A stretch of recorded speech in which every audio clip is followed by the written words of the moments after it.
the two large stone doors would swing open as we see Bell Cranel covered in dust and blood. We hear the echoes of footsteps as he walks forward into the massive room before him, remembering his time within the double dungeon, within the Carthenon temple. His eyes would raise as he looks up towards the end of this hallway. This grand hall, no, this throne room would be adorned by a great large throne in the center, and in front of it, a blood-red knight in crimson armor. We can barely make out the figure within Bell's crimson eyes of his own, as we see the reflection of the name within the system. The blood-red commander, Igris. Flashback to 4 days ago. We see Bell now standing back within Soma's room, as he says, "It's Bell Cranel." With that, he had fulfilled his end of the deal, now asking Soma to please release Lily from his contract as Familia, and of course, the god of wine would oblige. Soma being impressed with this man's resistance, no, his immunity to the divine wine he had been working for millennia on crafting to perfection. Even the vice commander would be shocked, Bell taking Lily's hand as they would walk out of the Soma Familia's guild base. As they exit, Soma would tell his vice commander that Bell guy is pretty interesting, before turning back to his work, now returning to the silence he's so well known for. Lily would be blushing as Bell's taking her hand, with Bell turning and smiling, saying, "See, it looks like you're free now." He let go of Lily's hand once they were off of the guild premises, with Lily thanking him for helping her out with everything, and once again apologizing for what she had done during the Carthenon temple incident. "It's fine, I forgave you already. Let's get over it, okay? Besides, I'm starving. I want to head back to the Hostess of Fertility and see what Mamma Mia's cooking tonight. But yeah, I'll catch you tomorrow. See you, Lily." And with that, Bell would seemingly vanish, disappearing as he's moving back towards the Hostess of Fertility. Seer would greet Bell ecstatically, with Mamma Mia preparing a whole feast. Meanwhile, elsewhere, we can see Eyes Wallenstein and the Loki party, that being from the Loki Familia who had been on an adventure, would have been deep within the dungeon. While traversing the Grey Forest, Eyes would notice something green glimmering in the grass. But as she takes a closer look through the fog, she would notice other things. Corpses having been chewed apart by monsters, signs of battle, of magic being used, and this green arm protector. She'd pick it up, deciding to take it back to the guild to see in case anybody recognized it, hoping to give these poor adventurers a proper rest. Little does she know that it was Bell and Lily who had been attacked, and had simply responded in self-defense, taking out and slaughtering the attackers. Due to the nature of the dungeon, monsters had already eaten and picked clean most of everything aside from the bones, so there was no way of confirming or identifying these adventurers. Eyes would sigh, with Beta asking what the heck she's thinking about, wondering why she grabbed that piece of junk. Eyes would sigh, remembering the scene from the other day, when Beta had almost attacked that new adventurer, although he was strangely impressive. Since the Loki Familia were all experienced adventurers, it was strange to find such a powerful adventurer that no one knew the name of. So when she heard Bell Cranel as his name, and nothing was coming up about him, it was surprising. She would sigh, holding the protector as they continue their exit of the dungeon. The next day, back to Bell, Welf, and Lily, the three of them would have now moved down into the lower floors of the dungeon. Not the lower floors, but towards the middle floors. This was perfectly fine for Bell, who has been getting stronger and stronger all the time, but Welf and Lily were barely able to keep up, if at all, with Bell having to save them multiple times, basically being the only reason they could even step foot into the middle floors. Bell, with his new skills, stealth, and murderous intent, would be trivializing all of the monsters, with most of them being not even a threat to him anymore. As they continued to descend, Lily and Welf's anxiety grew, basically asking Bell if there's no other way for Welf to level up, saying can't they just head back up to the upper floors, with them getting nervous. But for Bell, this was all too exciting, with him gaining even more experience here than he had been on the upper floors. "Huh? Why would you want to go back? We're doing just fine, aren't we?" As Bell turns, he noticed Lily and Welf sweating, barely able to have even been keeping up with him due to his speed. Bell would sigh, saying, "Well, it's not like I'm trying to get you guys killed here. Let's head back." Lily and Welf would agree, with Bell leading the way, cutting down any monsters in their path using Kasuka's Venom Fang. Welf had been analyzing it this entire time, wondering how its properties even worked. How is it possible that a weapon without the Durandal attribute was still so durable? He hadn't seen it chipped, he tried maintaining it, but he couldn't even get it to sharpen on a whetstone. It's like it was made of some strange, unearthly material. Bell would just shake his head, saying he just found it, with their adventure for the day coming to an end. Strangely, on their way back when they were returning to the surface, they had encountered a minotaur, which proved to be a little bit more interesting of a fight, with Lily and Welf watching in awe as Bell was dodging and weaving its strangely sophisticated attacks. It would be using a large sword, with cuts all over its body, its fur even appearing a tinge red. Bell would have no trouble against it though. Simply walking up to it and using Casca's Venom Fang, he'd stab it in the heart, causing the creature to be paralyzed. He dodged another strike as blood would come out of its mouth. Bell would then hold up his fist, punching the creature as he then uses Firebolt, burning its skin. As a couple other adventurers would hear these cries and start coming around wondering what the heck this noise is, they'd watch as Bell takes his fist pummeling its skull until it breaks, with the creature disappearing into smoke as a huge magic stone falls to the ground along with a minotaur horn. Welf would be impressed, saying, "Wow, that's some nice quality material there. You know, Bell, I could make you a nice looking dagger with that." Bell's eyes would be down on his gloves though, the blood of the minotaur slowly dissipating into smoke and disappearing. At this time, we noticed that some adventurers had heard the noise earlier and were watching from afar, that being Eyes, Beta, and Reveria. Bell, without even looking, would speak up loudly, saying, "What, is this some kind of show or something?"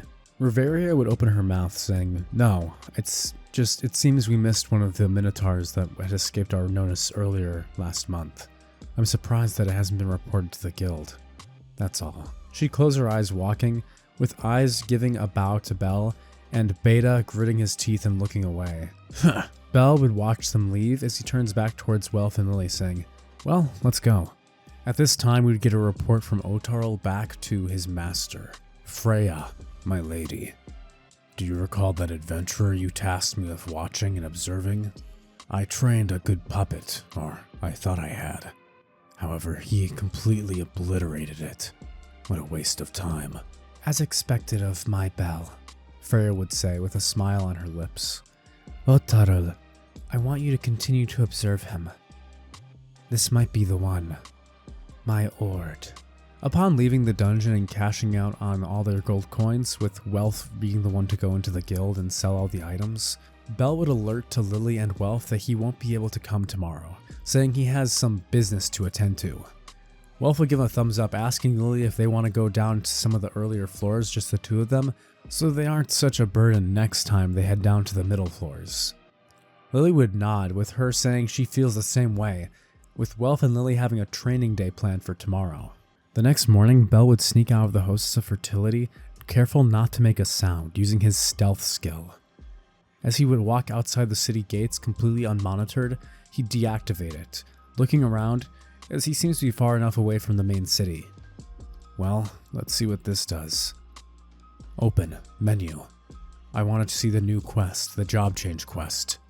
The system would awaken, roaring to life, answering Bell's call, as it presents with him the job change quest. Notification, a job change quest can now be ordered. With that, Bell would accept the quest. Finally! Without a moment longer, it would begin. This time, it was not a blue portal, but purple, as a purple portal with lightning would strike on the ground, ripping it through space, as if though a shard in reality had been ripped out of time. Bell would narrow his eyes as he pulls out Casca's Venom Fang from his inventory, walking forward into the portal as he officially begins the job change quest. When Bell opens his eyes, he will be inside of an old-style castle, like the ruins of prior to the Divine Age, when the gods had still remained in heaven. Bell would turn around looking and sensing for monsters, but he found no intent. He began hearing something instead, the sound of metal rustling. In front of him, 3 knights would appear, armored monsters. Bell would run forward, with them beginning to attack him, their names Orange. They'd swing down their swords. Bell would kick one of the swords back, taking Kasuga's Venom Fang and stabbing it at a full thrust towards the knight's helmet. However, it would scratch as it bounces off of the armor. Bell would move back, jumping from another tower, as he then tries slashing, striking at the neck, looking for any chinks in this monster's armor. Bell would grit his teeth, holding his palm over the gray over its eyes. He uses Firebolt, flames now melting the insides of this armored beast. As the metal would turn red hot, it would drop to the ground, saying, "You have defeated a knight." Bell would return Kasuga's Venom Fang into its inventory, pulling up his fists, using his incredible strength stat. Using his fists, he'd move forward at a blinding pace, throwing fisticuffs and denting the armor of these monsters, using a kick as he uses an axe hammer kick, bringing it down on the knight and crunching its helmet down to the ground. Bell would turn, catching a blade, as one of the other types of monsters had finally appeared, an assassin type. Bell's eyes would flash purple as he uses stealth, his presence vanishing. He would retrieve Kasuga's Venom Fang, sinking it into the chest of this assassin monster. As it would fall to the ground, his notifications would tell him, "Congratulations, you have slayed an assassin." At this point, Bell would realize he wasn't gaining experience from slaying these monsters, wondering what's going on. However, he was getting items, specifically equipment. Bell would put on the Knight's Gauntlet, the system asking him if he'd like to equip this armor piece. Bell would be confused, having never seen this screen before when he had been putting on Welf's armor. It seems that the armor attained through the system was unique in some way. Bell would say, "Sure, equip it," interested in what was going to happen. Bell's armor from Welf would remain on his body. Instead, the gauntlet would turn into light, covering his hand and disappearing, as it seems that Bell is able to equip these items without them physically being on his form. These items increasing his physical damage resistance. Speaking of which, this would cause Bell to remember something. Oh right, that! He'd pull out Kasuga's poison, the vial of poison from when he had defeated Kasuga all those weeks ago. He had remembered now after he had taken Master Soma's wine. If he was able to resist the effects of a god's wine, why shouldn't his ability be able to resist the effects of this? He recalled that it increases his physical damage resistance by 75%. And so, bottoms up. Bell would drink the poison, with it tasting bitter and nasty.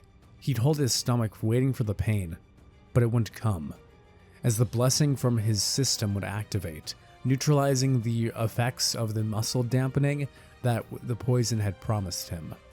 Instead, Bell would have gained even more power, with his physical damage resistance now being in the high 80s, lowering all damage from physical attacks. This will be a big help for within the dungeon, especially against monsters that don't have magical types of attacks. Bell would continue slaughtering different types of knights, assassins, and even mages, with mages using fire magic and causing explosions to now race towards him. Bell, with his intense speed and strength, would easily dodge these attacks, sensing and perceiving them before they can hit him as he moves toward them in a blink of an eye. While all of these guys weren't particularly strong, it's like they were reflecting his past battles, with his different stats now being required to take on different types of monsters. This dungeon was slowly becoming a battle of attrition. Bell's shop had been locked down upon entering the dungeon, and potions were not allowed, so even the things he had purchased already in his inventory would not be allowed to be used, meaning that Bell could not recover any MP for his mana or HP for taking any damage. He had to be careful with how he fought from here on out. And now we've made it back before those two stone doors. Before even opening the doors, just cracking them open slightly, he'd feel a chill, a wind, a black wind embracing him. This being the threat of the pure magic power behind this door. Bell would feel a drop of sweat drip down his forehead as he pushes harder as the doors would slide open. Boom! Boom! The doors would creak as the stone hit stone, before shutting abruptly after Bell had passed through. He was now in this grand throne room, and before it, standing in front of this empty throne, his mane beautiful but not gaudy, there stood Igris, the blood-red commander.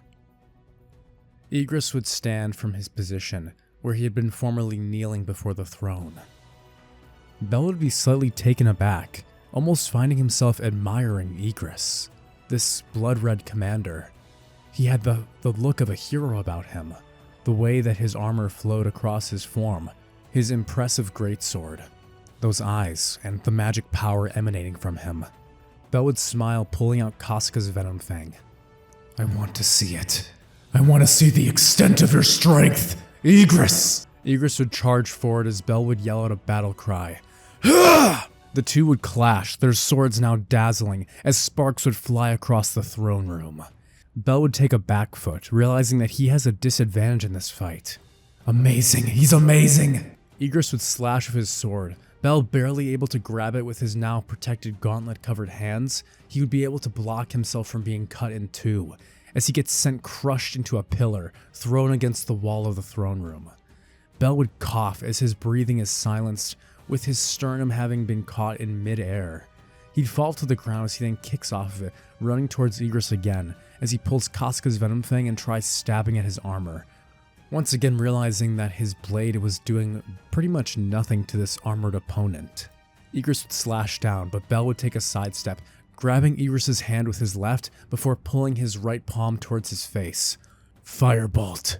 Igris would make a coughing metallic sound, as the smoke and flame would cause his eyes to burn. He'd step back, letting go of his sword, covering his mask. Bell wouldn't stop there though as he pulls his fist back, his left palm, now punching Igris in the side of his arm, sending him flying. Igris would then pull his hand out, using Ruler's Hand. The long greatsword directly behind Bell would begin to shiver. Bell would notice it just in time as he dodges to the ground, the greatsword flying in a spinning arc towards Igris's hand. He'd pull his sword back, now rushing towards Bell, planning to thrust through him. Bell would pull up his arms into a defense position as he then uses another firebolt, two of them even, blasting them towards this incoming force. But Igris was too fast, too powerful. His blade was about to stab into Bell. Bell would use stealth, disappearing from Igris's view, but he'd sense him, now turning directions he tries to slash Bell. Bell would grit his teeth using Fatal Strike, using some of his mana to deflect the strike, his tip of Casca's venom fang directly contacting Igris's great sword.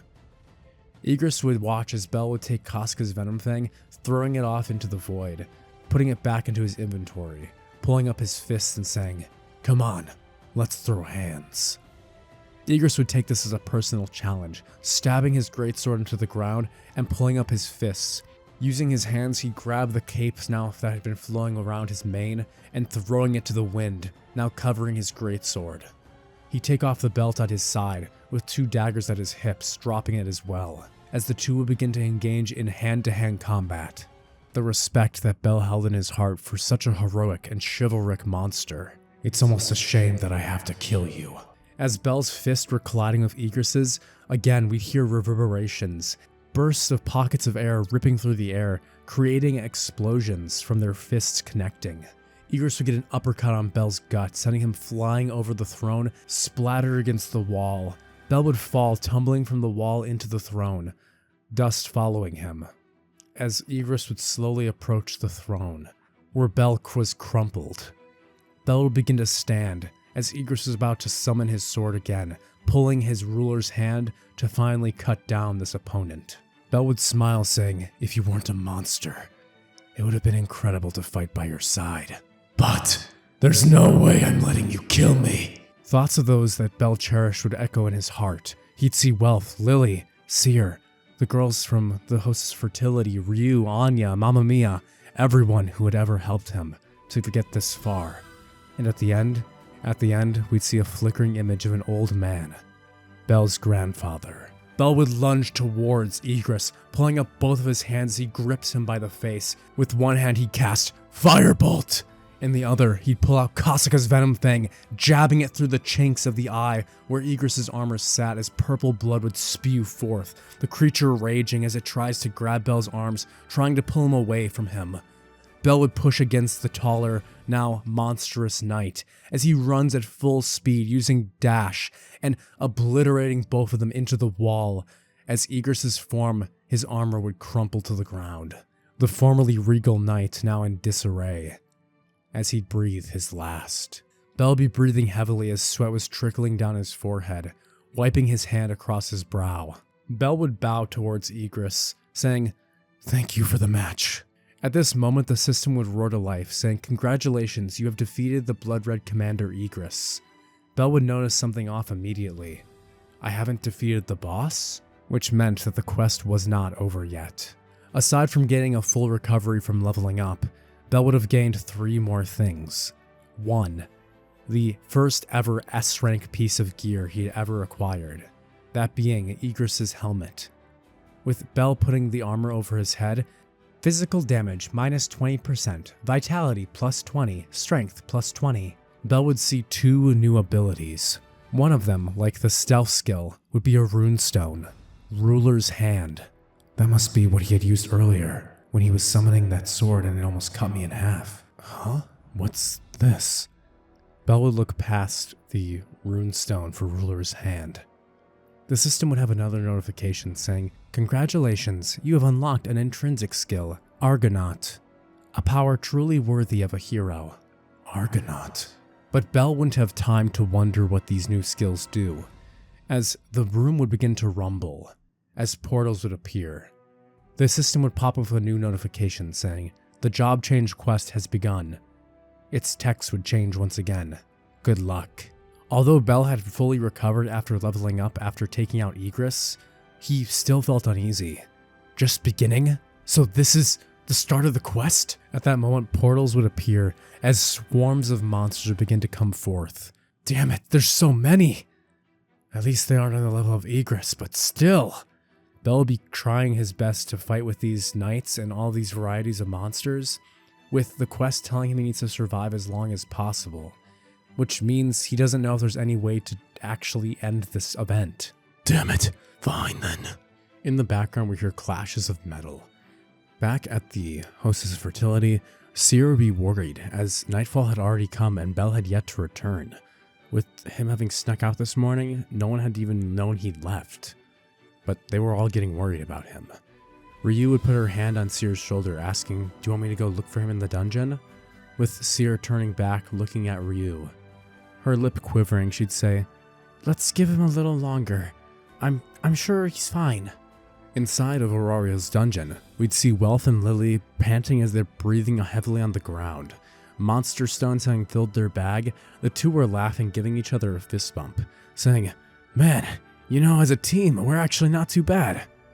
Lily would say, "Yes, Lily agrees," with both of them saying that maybe it's just not that they're weak, but maybe Belle's just too amazing. Over at the Loki Familia house, we'd see Eyes Wallenstein curling a green protector in her hand, spinning it around, looking at it, seeing the chinks in it, wondering why she felt so strongly that she had to hold on to this. As the clock ran to 11:59:59, Bell would be on the brink. These mages were able to detect his stealth. He was practically out of mana, having used several fatal strikes, using Firebolt over 10 times. There was nothing left he could do, as more knights, mages, and assassins continued to pour out at the gate. As the clock strikes midnight, Bell would receive a notification. Quest penalty. You have failed to complete today's daily quest. Quest to get stronger. As such, you will be transferred temporarily to the penalty zone. As Bell was just about to give up, reaching for the teleportation stone in his inventory, this message would appear. Just as knights had fully surrounded him and he was all beat up and bruised, his armor now having several cuts and gouges in it, Bell would hold his hand up as he was being swallowed by the group of knights, when suddenly, Bell would vanish. Opening his eyes, he'd awaken inside of the penalty zone, where there would be 4 large centipedes. Their names would appear light orange. Bell would give a grin as he opens his inventory, realizing he can access potions again immediately. Bell would start chugging down health potions as he decides that he'll take out these centipedes nice and slowly. During the 4 hours, Bell would decimate these desert centipedes, with them proving no match for him. With his Firebolt, his Fatal Strike, and all of his mana replenished using potions, Bell would be sitting on the carcasses of these creatures, now with 2 hours left to spare. He'd use the remainder of his time, with this reprieve he'd been given by the system, to take a look at the weapons in the item shop. He'd been hoarding gold for several weeks now, hoping not to spend any, but Bell would be needing something to take care of all of those armored opponents, wondering if it's finally time for him to buy a longsword. As he's scrolling through the sections, he'd notice a strange-looking dagger, a red and black serrated blade called the Night Killer, an armor-piercing dagger. This might prove useful. Bell would select the knife, looking at how expensive it was, wondering if it would be affordable. Bell would swallow his pride, spending 800,000 gold and obtaining the Night Killer, a blade with extra damage to armored opponents with piercing effect. Bell would select and buy the item. As the knife would materialize in his hand, he'd feel its heft and weight. It was light, but he felt its steel was strong and durable, just like when he wielded Kasuka's Venom Fang. With his time slowly coming to an end, Bell would have used everything he could to give himself an advantage, as he would reappear inside of the job change quest, ready to attack his new opponents. He'd slice through these knights like butter, slowly beginning to realize the pattern of attacks, realizing that they're like marionettes cut from a string. After some trial and error, Bell would quickly notice the mages who were directing and controlling these knights, with him targeting one using Ruler's Hand, one of the skills he had obtained while he was during that 4-hour gap, crushing the runestone and actually using it. This allowed him to manipulate things using a form of telekinesis, acting like a form of magic, like levitation. Bell would use the knife as he throws it with dagger throw, increasing its speed as it pierces into the mage, taking it out. Then, Bell would begin using his next skill, the intrinsic skill he had gained after defeating Igris and obtaining a heroic feat, the skill that he had awoken from within himself, using the system to pull it out. Argonaut. The skill of a hero. We'd hear chimes of a bell, as sparks would begin to fly across his hand. He'd hold his arm out towards this group of knights, using a charged Argonaut firebolt. A blast of flame would come ripping out of his palm, his mana being taken by double the normal cost. At this point we'd notice the skill's description. Initial cost 100 mana, charge time doubles mana consumption every 30 seconds. So theoretically, Bell can continue charging Argonaut as long as he has mana to spare, increasing the power of his attack by 10-fold, or even 100-fold. His firebolt would burn blue, as it eradicates all of the knights, melting them into a puddle of metal. Using stealth, he'd vanish. With the mages looking for him, he'd appear behind one, slicing its throat as it crumples to the ground. The final mage would try its best with its summoning all of the knights together and turning it into a huge golem. But Bell would run right past it, ignoring the creature as he leaps over it, slicing down with a dual-wielding blade attack, this X-Strike. Using this double-bladed attack, he'd slash the final mage in half.